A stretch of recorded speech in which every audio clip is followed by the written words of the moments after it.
তুমি আছো সব আছে জীবনে আমার, তুমি নাই কিছু নাই ব্যথারি পাহাড়। এলাকার ইউপি চেয়ারম্যান সেলিম মিয়াজি, তার স্ত্রী রমিলা বেগম। সেলিম মিয়াজি গত কয়েকদিন ধরে নিখোঁজ।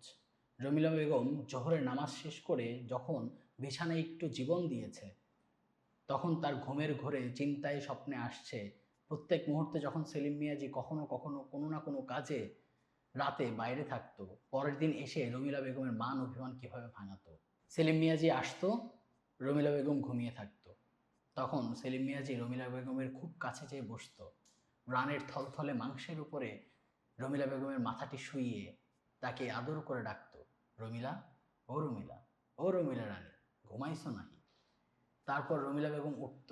সেলিম মিয়াজির ঘর্মাক্ত গন্ধযুক্ত শার্টে সে শ্বাস খুঁজত, কিছুটা নিঃশ্বাস নিয়ে চেনা ঘ্রাণে নিজেকে খুশি করত।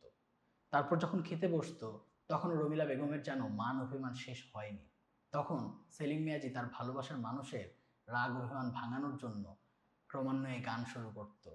কি আছে জীবনে আমার, তুমি আছো সব আছে জীবনে আমার, তুমি নাই কিছু নাই ব্যথারি পাহাড়।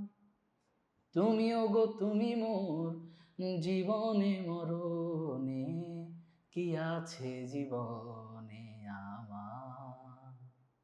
এই গান শুনে রমিলা বেগম হেসে দিত, তার সমস্ত মান অভিমান যেন মুহূর্তেই শেষ হয়ে যেত।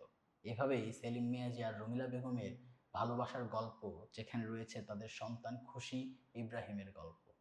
তারপরে রমিলা বেগম ঠিক কী করে, সেলিম মিয়াজিকে কি আদৌ খুঁজে পাওয়া যায়, প্রশ্ন রেখে যায় নিশা নামক উপন্যাসে।